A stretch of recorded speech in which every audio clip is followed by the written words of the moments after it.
Kidney failure అనేది మనకు బాగా పర్మనెంట్గా ఉంది అని తెలిసినప్పుడు, పర్మనెంట్గా అంటే మాత్రం క్రియాటిన్ బాగా ఎక్కువగానే ఉంది, పోయిన 3 నెలల ముందు నుంచి కూడా ఎక్కువగానే ఉంది, డయాలసిస్ డిపెండెంట్ అయినారు, డిపెండ్ అయ్యి కూడా ఆల్మోస్ట్ 3 months కంటే ఎక్కువ ఉన్నారు అన్నప్పుడు ఇది మనం పర్మనెంట్ కిడ్నీ ఫెయిల్యూర్ అన్నట్లు అంటాం.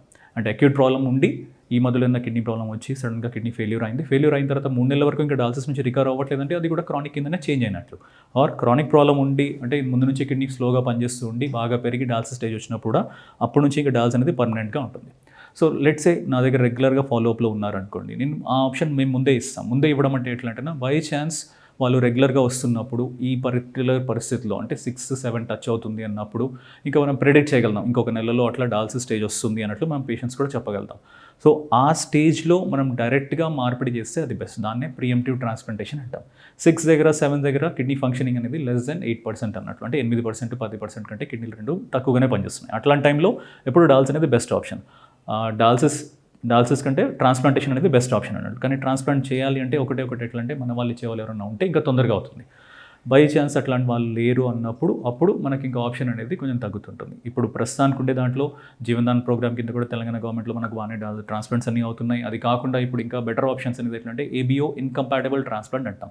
అంటే ఏబిఓ ఇన్కంపాటబుల్ ట్రాన్స్ప్లాంట్ అంటే ఎప్పుడు same blood group or O group ఉంటేనే డోనర్ ఉండడం అనేది అవసరం పడదు. రెసిపియంట్ పేషెంట్ వేరే గ్రూప్ ఉండి డోనర్ వేరే గ్రూప్ ఉన్నా కూడా మనం ట్రాన్స్ప్లాంట్ అనేది చేయొచ్చు. అట్లాంటి దాన్ని ఏబిఓ ఇన్కంపాటబుల్ ట్రాన్స్ప్లాంట్ అంటాం. సో ట్రాన్స్ప్లాంట్ అనేది ఎప్పుడు బెస్ట్, ఎందుకంటే డాల్స్ మీద ఒకటే మనం చూస్తే లైఫ్ స్టైల్ అనేది ఉండదు, ఓవరాల్గా లైఫ్ ఎక్స్పెక్టెన్సీ కూడా బాగా తక్కువగా ఉంటుంది. కంపారిటివ్లీ యంగర్ పర్సన్ని మనం ఒక టైప్ ఆఫ్ పనిష్మెంట్ ఇచ్చినట్లు ఉంటుంది. ఎందుకంటే వాళ్ళు ఒకే డయాలసిస్ ఒకటే యూనిట్ కన్నా లేదంటే ఒక హాస్పిటల్కి కట్టుబట్టినట్లు ఉంటారు, ఇంకెక్కడ వెళ్ళడానికి ఉండదు, ఇక్కడ బయట ట్రావెల్ చేయాలన్న ఒక కష్టమే. దాంతోపాటు అవి డయాలసిస్ రెగ్యులర్గా చేస్తున్న లైఫ్ బాగుంటుందా లేకపోతే హెల్త్ బాగానే ఉంటుందంటే స్లోగా డిటీరేట్ అవుతూనే ఉంటుంది.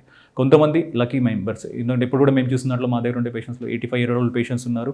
వాళ్ళు more than 10 or 15 years నుంచి డయాలసిస్ మీద ఉన్నారు.